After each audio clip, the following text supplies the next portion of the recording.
आप सभी का स्वागत है बच्चों आपके इस अपने channel paradox BSCB class 10th में। मैं हूं मुकेश कुमार सिंह और आज के इस वीडियो में मैं लाया हूं आपके लिए राजनीति शास्त्र का पाठ 1 जिसका नाम है लोकतंत्र में सत्ता की भागीदारी।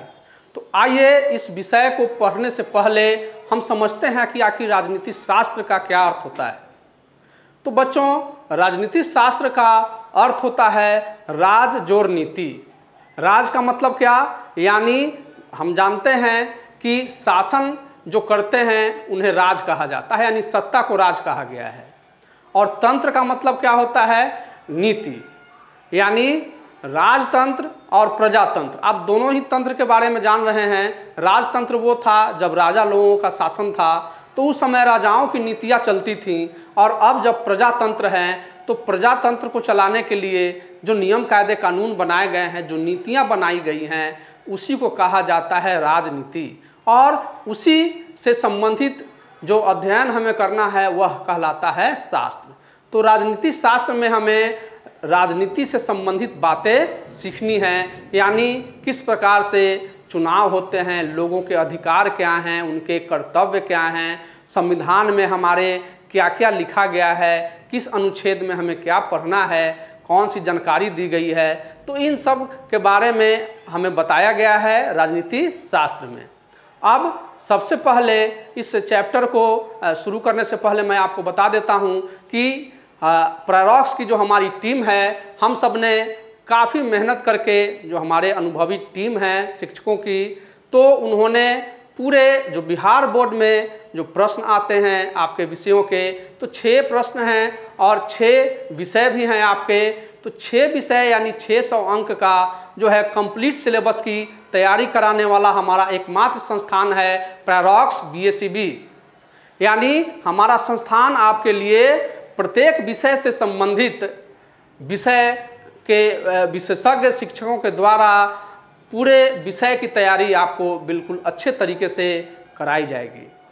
तो इसलिए हमारे साथ बने रहिएगा अंत तक इस वीडियो में बच्चों। और मैं आपको बताऊंगा, चूँकि हमारे इस पैराडॉक्स बीएससीबी का एक स्लोगन है स्मार्टेस्ट वे टू स्टडी।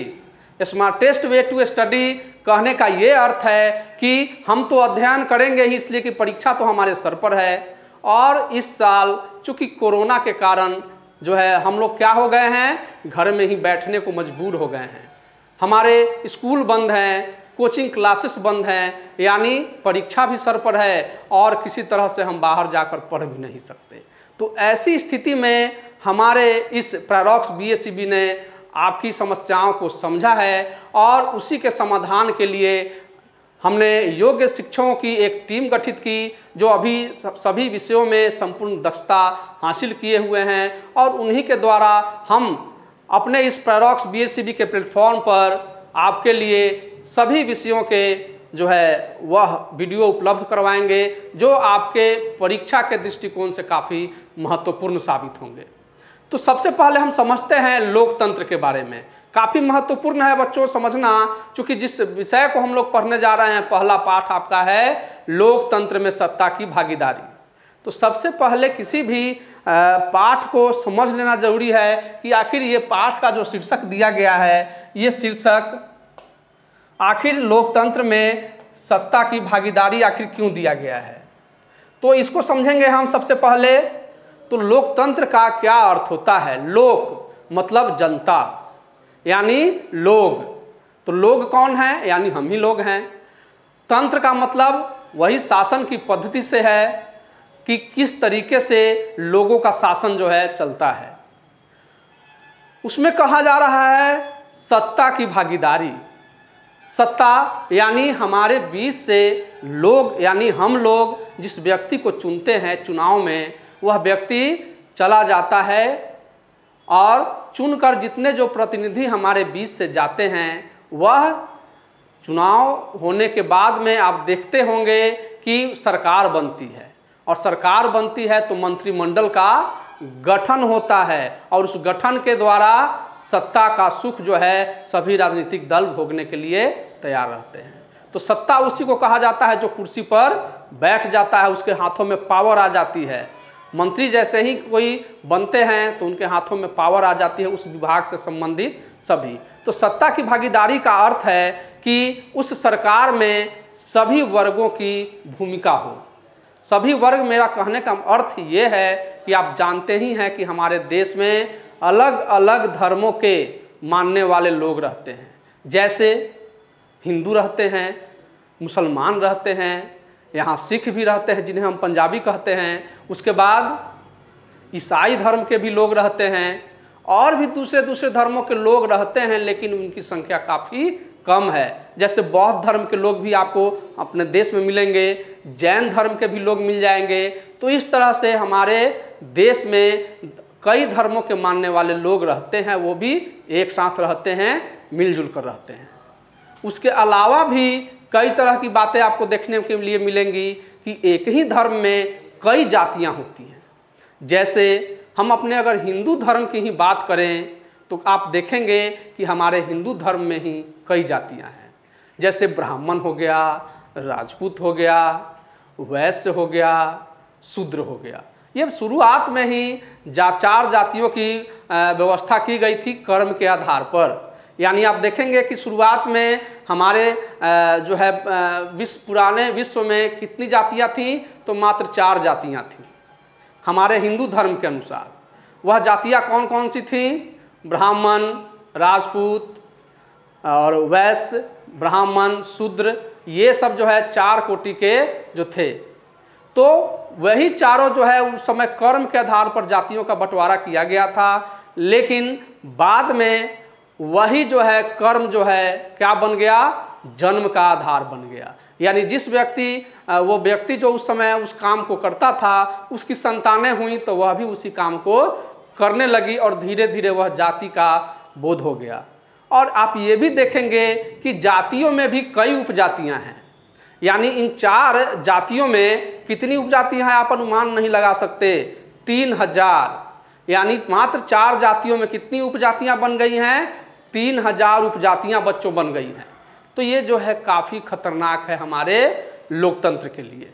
तो इस तरह से हम आपके लिए वीडियो YouTube पर लाते रहेंगे। लेकिन बच्चों, मैं आपको एक बात बता देना चाहता हूँ कि YouTube पर लाने के लिए हमारी पूरी टीम जो है बिल्कुल सक्षम है और हम वीडियो ला भी देंगे। लेकिन हमारा एकमात्र उद्देश्य ये है कि आखिर YouTube पर आप वीडियो देखेंगे हमारे, तो आपको इससे फ़ायदा कितना होगा। चूँकि हमारी पूरी टीम जो है, यह पैराडॉक्स की टीम एक ऐप बना रही है और उस ऐप के माध्यम से हम चाहते हैं कि आपको बिल्कुल बाधा रहित वीडियो मिले। चूँकि आपका ध्यान जो है कहीं इधर उधर नहीं भटके, चूँकि परीक्षा में आप भी जान रहे हैं कि समय काफ़ी कम रह गया है। अब मात्र आपके पास 3 से 4 महीने का समय है और इतने कम समय में अगर आपका ध्यान इधर उधर भटकता है तो फिर आप समझ लीजिए, चूँकि बिना परिश्रम के सफलता न आप हासिल कर सकते हैं और न हम हासिल करते हैं। तो हम तो आपके लिए कड़ी मेहनत कर ही रहे हैं, लेकिन आपका भी ये दायित्व तो बनता है और फर्ज बनता है कि आप भी मेहनत करें। तो अपने कीमती समय से कुछ समय निकाल करके आप जो है बिल्कुल हमारे वीडियो को ध्यानपूर्वक देखेंगे और इससे हम लोग गारंटी लेते हैं कि इससे बिल्कुल आपको पूर्ण रूप से फ़ायदा होगा। तो आते हैं, अब आगे बढ़ते हैं। ये जो लोकतंत्र में सत्ता की जो भागीदारी है, इसी में हम आगे बढ़ते हैं। और बच्चों देखिए अगले स्लाइड में,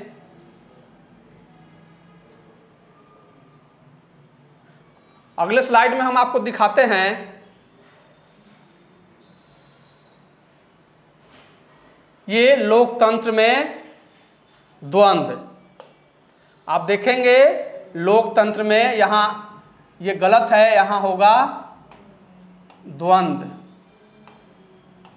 द्वंद्व का क्या अर्थ होता है? लोकतंत्र के बारे में तो हम समझ गए, हमारे ही द्वारा जो शासन पद्धति बनाई गई है, हमारे ही बीच के जो प्रतिनिधि चुनकर जाते हैं और हमारे लिए ही वह सरकार में जाकर बनते हैं और काम करते हैं हमारे लिए, तो वही कहलाता है लोकतंत्र। लोकतंत्र की एक परिभाषा बहुत अच्छी दी है, और किसने दी है ये प्रश्न पूछा जाता है। लोकतंत्र से आप क्या समझते हैं, या लोकतंत्र की परिभाषा दें। तो लोकतंत्र के बारे में अब्राहम लिंकन ने एक बहुत ही सटीक परिभाषा दी है। और वह परिभाषा क्या है बच्चों? वह परिभाषा ये है कि लोकतंत्र जनता का, जनता द्वारा, जनता के लिए शासन पद्धति है। तो ऐसी पद्धति जो जनता का ही है, जनता के द्वारा बनाई गई है और जनता के लिए ही है, वह पद्धति कहलाती है लोकतंत्र। लेकिन इस लोकतंत्र में भी बराबर द्वंद्व देखने के लिए मिलता है। तो कैसा द्वंद्व मिलता है इसको आप भली भांति समझेंगे, क्योंकि इससे 1 से 2 प्रश्न निश्चित तौर पर आपकी परीक्षा में पूछा जाता है। वो भी वस्तुनिष्ठ प्रश्न यानी ऑब्जेक्टिव प्रश्न पूछे जाते हैं। तो आइए हम इसको देखते हैं कि आखिर किस प्रकार का द्वंद्व जो है पाया जाता है बच्चों। देखिए, लोकतंत्र में कई विरोधाभास मिलते हैं। जैसे अमेरिका जैसे देश की भी बात लीजिए, जो सबसे विकसित देशों की श्रेणी में आता है, उस देश में भी काले और गोरे का अंतर देखने के लिए मिला था। दूसरे जो अगर द्वंद्व की अगर हम बात करें तो आयरलैंड है। आयरलैंड जैसे देश में कैथोलिकों एवं प्रोटेस्टेंटों के बीच संघर्ष ये भी देखने के लिए मिला। यानी आयरलैंड जो ऐसा देश है कि वहाँ एक ही धर्म को मानने वाले बच्चों लोग रहते हैं।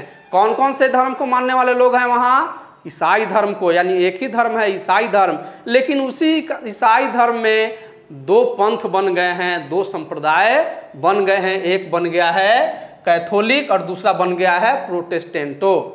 तो ये महत्वपूर्ण प्रश्न है, ये भी पूछा जाता है। अमेरिका वाला जो है श्वेत अश्वेत यानी काले और गोरे का जो प्रश्न आया, अंतर आया, वो भी पूछा जाता है। आपको याद होगा, आपने पढ़ा भी होगा महात्मा गांधी के बारे में। यानी जब वह दक्षिण अफ्रीका गए थे तो उन्हें बहुत ही अपमानित होना पड़ा था, अपमान का सामना करना पड़ा था। कैसे करना पड़ा था कि जब वह ट्रेन के डिब्बे में चढ़े थे और सीट पर बैठे थे, चूंकि उन्होंने टिकट खरीदा था, तो टिकट खरीद करके वह अपनी सीट पर बैठे थे, लेकिन एक गोरा आदमी आकर के उनको अपनी सीट से उठा देता है और उनकी जगह पर खुद बैठ जाता है। कहता है कि काले लोग गोरे लोगों के सामने नीचे सीट पर नहीं बैठ सकते हैं। अब ये बताइए, अब ये विरोधाभास जो है देख करके कितना बुरा लगा होगा महात्मा गांधी को। तो इसके खिलाफ उन्होंने वहाँ पर आगाज का जो है आवाज़ भी उठाई। तो ये रंग भेद की नीति कहलाती है। श्वेत और अश्वेत यानी काले और गोरे का जो झगड़ा है, ये रंग भेद की नीति कहलाती है। यानी रंगों के तो कारण ही होता है काला और गोरा, यानी उनका रंग है और रंग के आधार पर भेदभाव कहा जाता है। तो इसीलिए कहा गया है, प्रश्न भी पूछे जाते हैं आपसे कि रंग भेद की नीति का विरोध करने वाले कौन थे। एक नेता थे जिनका नाम मैं आपको बताऊंगा अभी, उनका नाम है मार्टिन लूथर किंग। और उन्होंने इस रंग भेद की नीति का पुरजोर विरोध किया और अंततः जो है आज यह विभेद वहाँ अमेरिका से बिल्कुल पूरी तरह से समाप्त हो गया है, यानी ख़त्म हो गया है। अब वहाँ इस तरह का कोई विभेद नहीं है।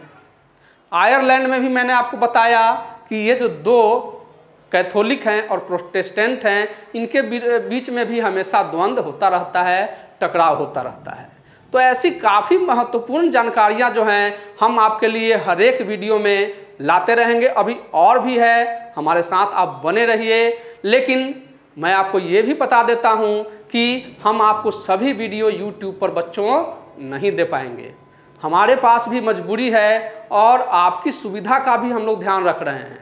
चूँकि आप देखिएगा कि YouTube पर जब आप वीडियो देखते हैं तो उसमें बार बार जो है ऐड आ जाता है, यानी विज्ञापन आ जाते हैं। कभी कभी दूसरे तरह के भी कंटेंट बराबर आकर के उसमें आपको बाधा उत्पन्न करते हैं। यानी जब आप हमारी वीडियो देखिएगा तो जब बीच बीच में कोई दूसरा विज्ञापन आ जाएगा, तब आप जो है आपका ध्यान भटक जाएगा और जो चीज़ें आपको अच्छी तरह से सीखनी चाहिए उसमें आपकी बाधा उत्पन्न होगी, आप उसको सीख नहीं पाएंगे, यानी दिमाग आपका भटक जाएगा। तो उस दिमाग को भटकने से रोकने के लिए इस कम समय में मैं आपको यही मार्गदर्शन दूंगा कि आप जो है हमारे ऐप को हमारे लिंक से डाउनलोड करें और हमारे जो है वीडियो उस पर भी आपको उपलब्ध हैं फ्री के वीडियो जो डेमो के रूप में आपको दिए गए हैं, आप डाउनलोड करके उन्हें देख सकते हैं। और निश्चित है कि जो हमारी अनुभवी शिक्षकों की टीम है, उनके वीडियो आपको निश्चित पसंद आएंगे और आप उसे परचेज भी करेंगे। चूँकि हमने काफ़ी कम कीमत रखी है और उस कम कीमत में आप जो है 3 से 4 महीने अध्ययन करेंगे और अध्ययन करके सफलता आप निश्चित तौर पर बोर्ड की परीक्षा में बच्चों हासिल करेंगे। तो आइए हम फिर से टॉपिक की ओर आते हैं। तो ये जो द्वंद्व की बात मैंने की, ये द्वंद्व जो था वह विदेशों में था, यानी श्वेत और अश्वेत का द्वंद्व कहाँ था? अमेरिका में। और दूसरा द्वंद्व जो मैंने बात किया, एक ही धर्म के मानने वाले कैथोलिक और प्रोटेस्टेंट, तो ये जो है विभेद कहाँ देखने के लिए मिला? आयरलैंड में। तो ये दोनों देशों को नाम आप याद रखेंगे बच्चों। अब आते हैं हम अपने देश में।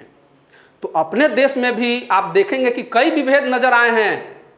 आपको याद होगा, जब आप बिहार के अगर रहने वाले हैं तो ये बात और अच्छी तरह से बच्चों याद होगा आपको। क्या याद होगा? कि यही कि हमारे देश के छात्रों को सिक्किम से किस प्रकार खदेड़ दिया गया था और वहाँ पर जो पढ़ाई करने गए हुए थे बच्चे, उनको एडमिशन करवा करके पैसा वहाँ भर दिया उन्होंने और फिर भी वहाँ से सब कुछ छोड़कर जान बचाकर उन्हें अपने फिर बिहार में वापस आना पड़ा। तो सिक्किम कहाँ है? हमारे ही देश में है। लेकिन एक ही देश में रहते हुए अलग अलग राज्य का होने के कारण भाषा भी अलग है वहाँ की, और हमारे बिहार की भी भाषा अलग है। दूसरी बात मैं और आपको बताऊंगा। आपने इधर कुछ ही साल पहले की घटना है, जब मुंबई में बिहारियों के साथ में काफ़ी अपमानपूर्वक और बुरा व्यवहार किया गया था। वहाँ से भी बच्चों उन्हें खदेड़ा जा रहा था, भगाया जा रहा था। तो ये कितनी शर्मनाक बात है। फिर लुधियाना की भी मैं बात कहूँगा। लुधियाना से भी बिहारी मजदूरों के साथ में बहुत बुरा सलूक किया गया। तो ये सारी घटनाएं जो हैं आप देखेंगे कि हमारे देश में भी हैं। हमारे देश में तो और ज़्यादा बुरी स्थिति है विदेशों की तुलना में। तो यही सब जो है लोकतंत्र में द्वंद्व के कारण बनते हैं। तो इस प्रकार से बच्चों ऐसी काफ़ी महत्वपूर्ण जानकारियां जो है मैं अपने हर वीडियो में आपके लिए लेकर आऊँगा।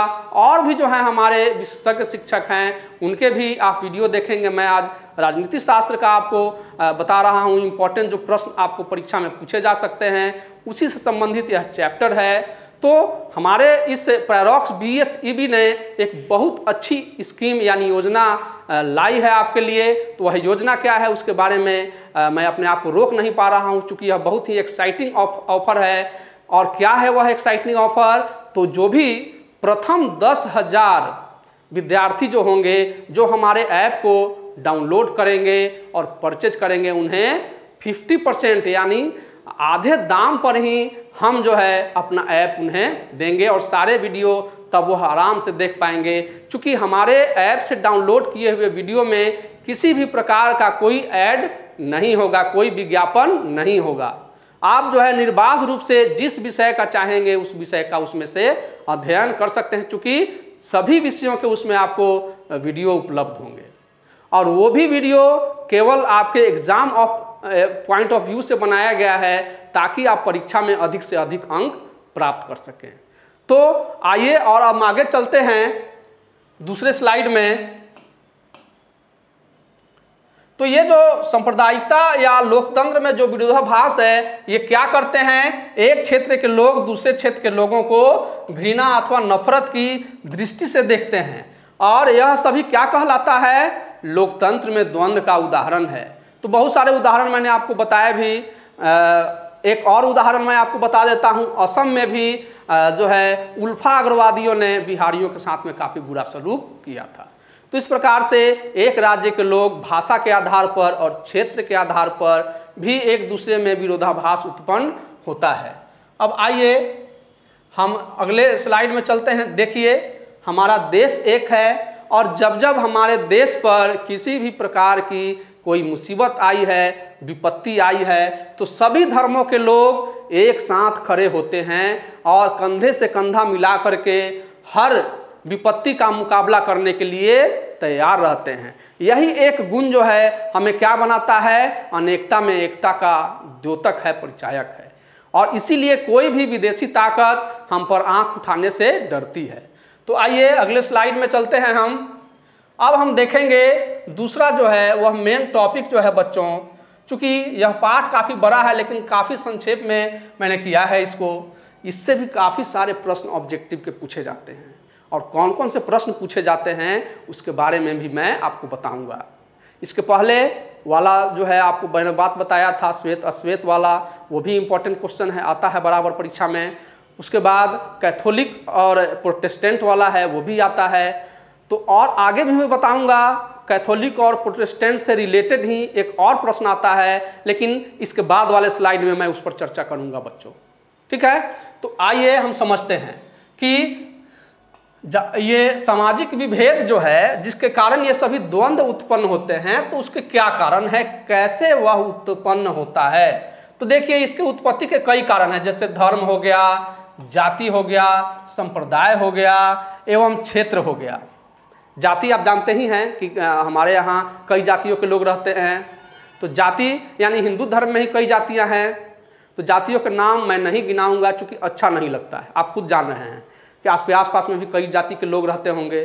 धर्म के मानने वाले हिंदू, मुसलमान, सिख, ईसाई, तो ये सब धर्म हैं। उसके बाद संप्रदाय की अगर बात हम करें तो देखिएगा कि एक ही धर्म के मानने वाले लोगों में भी अलग अलग संप्रदाय होते हैं। हिंदू धर्म में देख लीजिए बजरंग दल होता है, तो शैव संप्रदाय होता है, वैष्णव संप्रदाय होता है, तो इसमें भी संप्रदाय बन जाते हैं। मुस्लिम धर्म में ही देख लीजिए शिया का नाम आपने सुना होगा, सुन्नी सुना होगा, तो ये शिया और सुन्नी में भी उसमें विवाद होता है। तो एक ही धर्म के मानने वाले लोगों में भी कई संप्रदाय हुआ करते हैं। और आगे चलते हैं, क्षेत्र की बात तो आप समझ ही गए होंगे, यानी क्षेत्र के आधार पर बिहारी के साथ जो है वह बिहार के लोग रहने वाले लोगों के साथ में दूसरे राज्य यानी बम्बई जो है महाराष्ट्र के राज्य में आता है, तो महाराष्ट्र के लोग जो है बिहारी लोगों का अपमान करें, और वहाँ से अगर कोई आ जाता है हमारे यहाँ तो हम उसको हे दृष्टि से, घृणा की दृष्टि से देखें, तो ये सभी जो है वह विभेद के कारण बनते हैं। तो लेकिन इससे सबसे मुख्य कारण क्या होता है सामाजिक विभेद का, वह जन्म को माना जाता है। बहुत इंपॉर्टेंट प्रश्न है बच्चों, क्या है कि सामाजिक विभेद का सबसे मुख्य कारण किसे माना जाता है, तो क्या उत्तर देंगे इसका, तो इसका उत्तर होगा जन्म। यानी जन्म को ही सामाजिक विभेद का सबसे प्रमुख कारण माना जाता है। आखिर क्यों माना जाता है, तो इसका मैं उत्तर आपको बता देता हूं कि किसी भी बच्चे का जब जन्म होता है तो जिस परिवार में उसका जन्म हुआ तो लोग क्या कहते हैं, फलाना का लड़का हुआ है, यानी वह उसकी जाति को खुद ग्रहण कर लेता है। जैसे ही जन्म होता है उसका जात निर्धारित हो गया, भाई फलना का बेटा है, ये फलना जात का है। तो जो जाति है उसका कोई ना कोई धर्म होगा, तो जैसे ही उस जात का है तो फलाना धर्म का भी हो गया। वो बिहार में जन्म हुआ तो बिहारी हो गया। तो ऐसे ऐसे ही जो है जन्म के आधार पर ही उसका बंटवारा कर दिया जाता है, विभेद उत्पन्न हो जाता है। तो देखिए एक बच्चा जन्म से ही अपने पिता की जाति, धर्म, भाषा और क्षेत्र से संबंध जोड़ लेता है। कुछ ऐसे भी विभेद हैं जिनका जन्म से कोई संबंध नहीं है, जैसे लिंग। लिंग जान रहे हैं आप, एक लड़का और एक लड़की, दोनों ही विपरीत लिंग के हैं, एक स्त्री और एक पुरुष। तो ये दोनों में लिंग के आधार पर जो विभेद पाया जाता है, जो अंतर पाया जाता है, उसी को कहते हैं लिंग के आधार पर विभेद। तो इससे संबंधित प्रश्न भी पूछे जाते हैं कि लैंगिक विभेद से आप क्या समझते हैं। तो लैंगिक विभेद से क्या समझते हैं आप, इसका उत्तर आसानी से दे सकते हैं, यानी लिंग के आधार पर विभेद करना ही लैंगिक विभेद कहलाता है। जैसे स्त्री और पुरुषों को दी गई असमान भूमिकाएं, आप जानते हैं कि स्त्रियों को कहाँ का काम दिया गया है, स्त्रियों को घर का काम दिया गया है, जबकि पुरुषों को घर से बाहर का काम। यानी औरतें क्या कर सकती हैं, घर का काम करेंगी, खाना बनाएंगी, कपड़े धोएंगी, बर्तन चौका करेंगी, है ना, झाड़ू पोछा लगाएंगी, यही सब काम उनका है। बच्चे पैदा करेंगी, बच्चों को खिलाएंगी पिलाएंगी, तो ये सारा काम किसका है, औरतों का है। पुरुषों का क्या काम है, वो घर पर रहेंगे तो बैठ के टीवी देखेंगे, ताश खेलेंगे, घर में कोई काम नहीं कर सकते हैं वे। जब बाहर जाएंगे तब वो बाहर का काम करेंगे, यानी पैसे कमाना वही मर्दों का काम है, पुरुषों का काम है। तो इस प्रकार से जो बंटवारा किया गया है, जो अंतर किया गया है, तो ये पुरुष और स्त्रियों की बात थी। लेकिन आप अपने घर में भी देखते होंगे अब तो बहुत कुछ सुधार आ गया है बच्चों, लेकिन पहले के समय में आपने देखा होगा कि लड़कियों पर तमाम तरह के प्रतिबंध लगाए जाते थे। उनको बाहर नहीं निकलने दिया जाता था, पढ़ने के लिए भी स्कूल लोग नहीं भेजते थे। उसके बाद तमाम तरह की पाबंदियां, अगर स्कूल से आने में 10-15 मिनट का ज़्यादा लेट हो गया तो कहाँ रह गई थी, किसके साथ गई थी, तमाम तरह के प्रश्न पूछे जाते हैं। लेकिन वही एक लड़के की बात देखिए, वह अगर नहीं भी आया रात भर तो कोई बात नहीं, कहाँ था बेटा, तो दोस्त के यहाँ चल गए थे मम्मी, हो गया। तो इस तरह का विभेद जो है आप देखते हैं अपने घर में भी, तो आपको समझ में आ गया होगा कि लैंगिक विभेद क्या होता है। तो इसके आधार पर इससे संबंधित जो भी प्रश्न पूछा जाएगा उसका उत्तर आप निश्चित तौर पर दे पाएंगे। तो चलिए, ये लिंग का हो गया, रंग का भेद, ये अमेरिका वाला जो बात मैंने बताया था श्वेत अश्वेत यानी काले और गोरे का, वो हो गया। नस्ल हो गया, नस्ल भी होता है बच्चों, क्या होता है, नाटे का और लंबे का। यानी अगर कोई नाटा है तो उसको भी क्या लोग देखते हैं, हे दृष्टि से देखते हैं, घृणा की दृष्टि, अरे बौना है, उसका अपमान या मजाक उड़ाते हैं।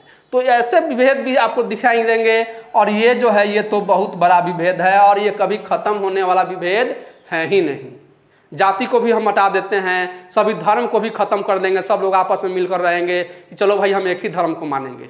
लेकिन इसको कौन हटाएगा, धन को, यानी अमीरी और गरीबी की जो खाई है इसे हमको लगता है कि कभी पाटा नहीं जा सकता। तो धन का मतलब होता है अमीरी और गरीबी से, ये बहुत बड़ा विभेद है और ये लगभग विश्व के सभी देशों में पाया जाता है। यानी विश्व के सभी देशों में अमीर हैं तो गरीब भी हैं। तो आइए अब आगे चलते हैं, मगर यह भी आगे चलकर क्या बन जाते हैं, सामाजिक विभेद का रूप ले लेते हैं। तो ये भी विभेद जो हैं वह आगे चलकर सामाजिक विभेद का रूप लेते हैं। चलते हैं बच्चों अगले स्लाइड में। ये देखिए किस प्रकार से एक जाति के लोग दूसरे जाति के लोगों से लगता है कि अब लड़े तब लड़े, और कितनी जोरदार बहस हो रही है इन दोनों के बीच में। अब तुरंत जो है लगता है कि तुरंत अखाड़े में ये लोग उतर पड़ेंगे। तो ऐसे ऐसे द्वंद्व जो है विभेद के कारण देखने के लिए मिलते हैं।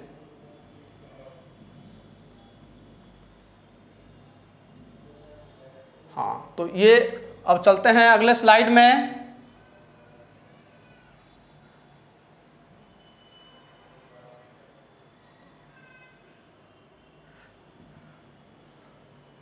हाँ, तो ये बच्चों अगले स्लाइड में हम आपको बता रहे थे कि और भी कुछ बहुत सारी महत्वपूर्ण जानकारियां हैं जो कि आने वाली परीक्षा के लिहाज से काफ़ी महत्वपूर्ण है बच्चों। कैसे है, तो इसको समझेंगे कि सामाजिक विभेद एवं सामाजिक विभाजन में अंतर। ये प्रश्न भी पूछा जाता है कि सामाजिक विभेद और सामाजिक विभाजन में क्या अंतर है।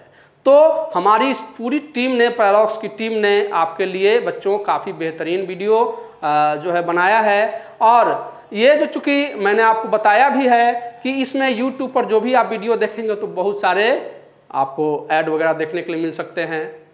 तो हम जो है चाहें तो हर वीडियो आपके लिए उपलब्ध करा सकते हैं YouTube पर ही, लेकिन केवल आपकी सुविधा के लिए ही हमने ये किया है।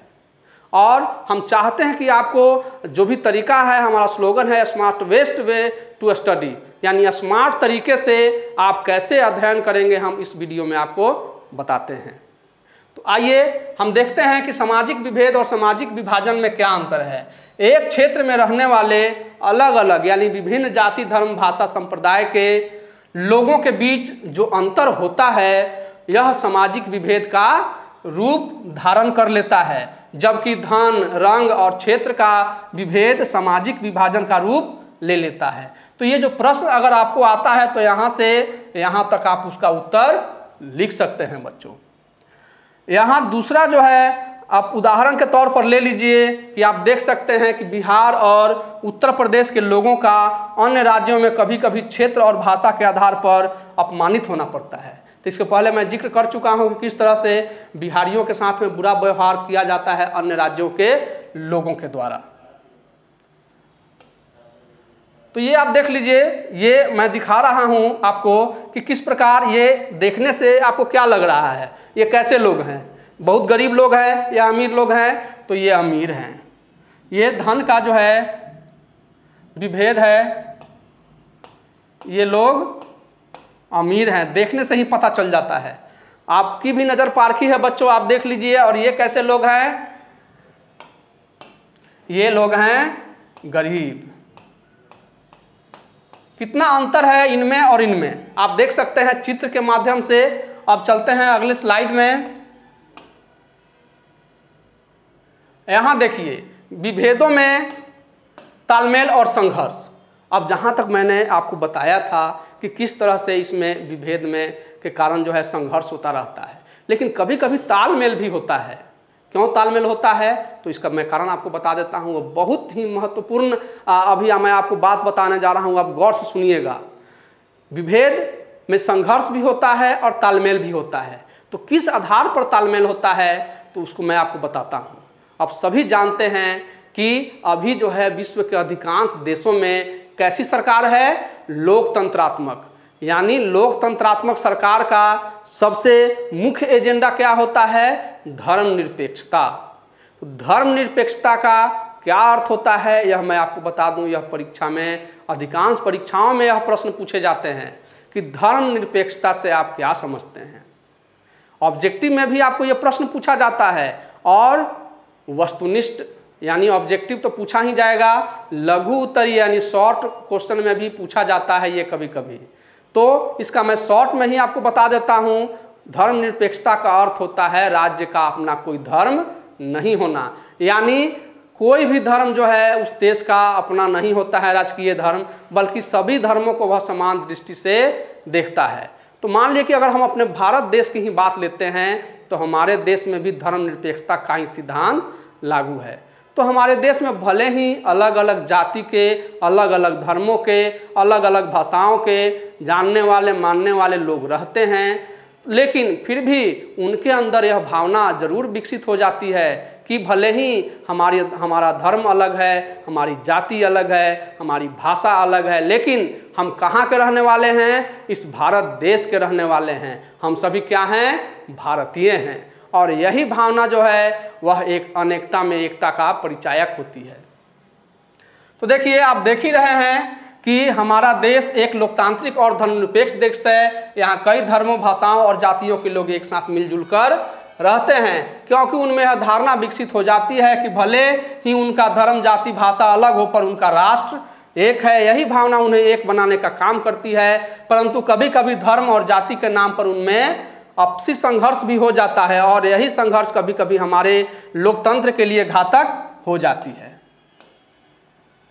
तो आप देखिए ये जो यहाँ आपको इस स्लाइड में बच्चों आप देख रहे हैं, यहाँ देखिए कौन कौन से जो है हमारे देश में धर्म के लोग रहते हैं। हिंदू, क्रिश्चियनिटी यानी क्रिश्चियन, ईसाई जिसको कहते हैं, बुद्धिज्म यानी बौद्ध धर्म को मानने वाले, सिखिज्म यानी सिख धर्म को मानने वाले, और इस्लाम मतलब इस्लाम का मतलब समझ रहे हैं यानी मुसलमान।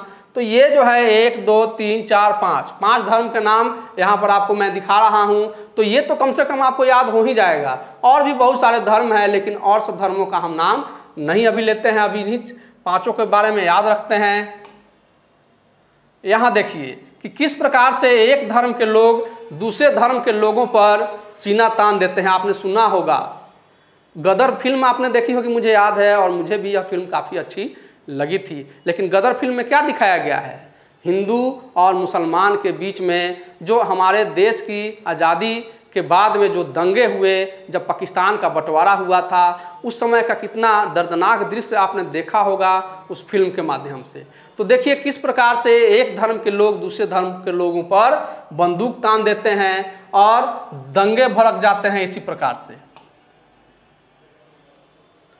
अगला जो है वह मैं आपको बता दूं कि विभेदों का लोकतांत्रिक राजनीति पर क्या प्रभाव पड़ता है, यानी हमारे देश की राजनीति पर इसका क्या प्रभाव पड़ता है, इसको हम देख सकते हैं। यह विभेद लोकतांत्रिक राजनीति को भी प्रभावित करते हैं। अंग्रेजों ने भी फूट डालो और शासन करो की नीति अपनाकर हम पर वर्षों तक शासन किया। आज के राजनीतिक दल भी जाति और धर्म के आधार पर क्या करते हैं, किसी क्षेत्र में अपने उम्मीदवार खड़ी करते हैं और अपने उम्मीदवारों की जीत सुनिश्चित करने के लिए क्या करते हैं वे, या किसी भी टकराव को बढ़ाने से भी बाज नहीं आते। अब देखिए यही अब मैं बात बता रहा था आपको उत्तरी आयरलैंड की कि कैथोलिक और प्रोटेस्टेंट में कैसे दो दल बन गए हैं। तो उत्तरी आयरलैंड में भी एक ही धर्म के मानने वाले लोग दो गुटों में बटे हैं। इन्हीं के आधार पर वहाँ दो राजनीतिक पार्टियों, नेशनलिस्ट और यूनियनिस्ट, इसको आप याद रखेंगे, नेशनलिस्ट और यूनियनिस्ट, जो कि कैथोलिक और प्रोटेस्टेंटों का प्रतिनिधित्व करते हैं। यह राजनीतिक दल दोनों गुटों में मतभेद बढ़ाने का काम करते हैं। तो इस प्रकार से उनके आधार पर एक ही धर्म के मानने वाले दो लोगों में उत्तरी आयरलैंड में किस प्रकार से राजनीतिक दल बन गए हैं, नेशनलिस्ट और यूनियनिस्ट। अब चलते हैं यहाँ, आप देखिए, तो ये जो मान के चलिए ये नेशनलिस्ट हैं और ये यूनियनिस्ट हैं, तो इन दोनों के बीच में क्या करते हैं राजनीतिक दल, ये दीवार खड़ी कर देते हैं। यानी एक देश, एक संप्रदाय या के मानने वाले लोग दूसरे संप्रदाय के मानने वाले लोगों से किस प्रकार से नफरत पैदा होती है उनमें, और कैसे लोग एक दूसरे से अलग खड़े नजर आते हैं। ये देखिए, हाँ तो बच्चों, मैं इसी प्रकार से आपको बहुत सारी महत्वपूर्ण जानकारियाँ YouTube के माध्यम से आप तक पहुँचाया करूँगा, और जो है बहुत सारे वीडियो जो है हमारे स्पेशलिस्ट शिक्षकों के, विशेषज्ञ शिक्षकों के आपको इसी तरह से दिखाई देते रहेंगे। लेकिन बाधा रहित वीडियो देखने के लिए मैं एक बार आपसे फिर आग्रह करूँगा कि आप जो है प्ले स्टोर से भी हमारे इस पैरॉक्स BSCB चैनल को, ऐप को डाउनलोड कर सकते हैं। चाहे इस लिंक में, इस वीडियो के जो लिंक में दिया गया है उस लिंक से भी हमारे वीडियो को आप डाउनलोड कर सकते हैं, और उसमें जो आप वीडियो देखेंगे तो वह बिल्कुल बाधा रहित होगा और परफेक्ट होगा। उसमें किसी तरह का कोई विज्ञापन आपको नहीं मिलेगा। तो एक बार और मैं रिपीट करवा देता हूं कि आपको इस पैरॉक्स की जो प्लेटफॉर्म है, इस ऐप के माध्यम से आप सभी विषयों की पूर्ण रूप से तैयारी कर पाएंगे। और अंत में मैं आपसे यही कहूँगा कि आप हमारे इस चैनल को निश्चित तौर पर सब्सक्राइब करेंगे, क्योंकि हर तरह जब कोई वीडियो आपके लिए डाला जाएगा तो आप उस वीडियो को हमारे देख सकें। तो आते हैं, थोड़ा सा और इस पर चर्चा कर लेते हैं। अब यह पाठ आपका जो है समाप्त होने के लिए है, और इस पाठ में जो भी महत्वपूर्ण बातें थी बच्चों मैंने आपको बताई हैं, और परीक्षा के लिहाज से लगभग 5 से 7 प्रश्न इसमें से आपको पूछे जा सकते थे, और उनका प्रश्न का उत्तर भी मैंने आपको बता दिया है। अब इसमें देख लीजिए कि सामाजिक विभेदों की राजनीति का परिणाम क्या होता है। तो सामाजिक विभेदों की राजनीति पर कभी कभी इतना बुरा प्रभाव पड़ता है कि इससे देश और राज्यों के विभाजन का, यानी बंटवारे का भी खतरा हो जाता है। ये भी महत्वपूर्ण प्रश्न है, इसमें से भी बहुत सारे प्रश्न छुपे हैं आपके लिए। तो कौन कौन सा खतरा उत्पन्न होता है आप देख लीजिए। हमारे देश से पाकिस्तान धर्म के आधार पर ही अलग हुआ, यानी हिंदू धर्म और मुसलमान धर्म, इस्लाम धर्म। हमारा जब देश आज़ाद हुआ तो आज़ाद होने के बाद में इस्लाम धर्म के लोगों ने क्या किया, अपने लिए अलग देश की मांग की, और उसी के आधार पर पाकिस्तान अलग हुआ। और पाकिस्तान देश का अपना धर्म है, वह कौन सा धर्म है, इस्लाम धर्म है। लेकिन हमारे देश का अपना कोई धर्म नहीं है।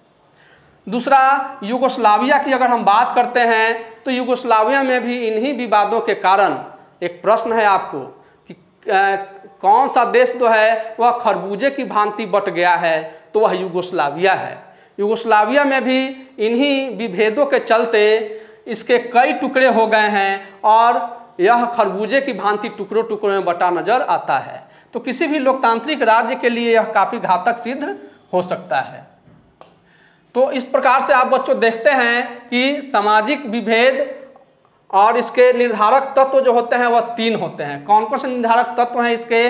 पहला है स्वयं के पहचान की चेतना, दूसरा है समाज के विभिन्न समुदायों की मांगों को राजनीतिक दलों द्वारा उपस्थापित करने का तरीका, और तीसरा है सरकार के मांगों के प्रति सोच। अब आइए इन 3 चीज़ों को जो है हम आपको भली भांति समझाते हैं।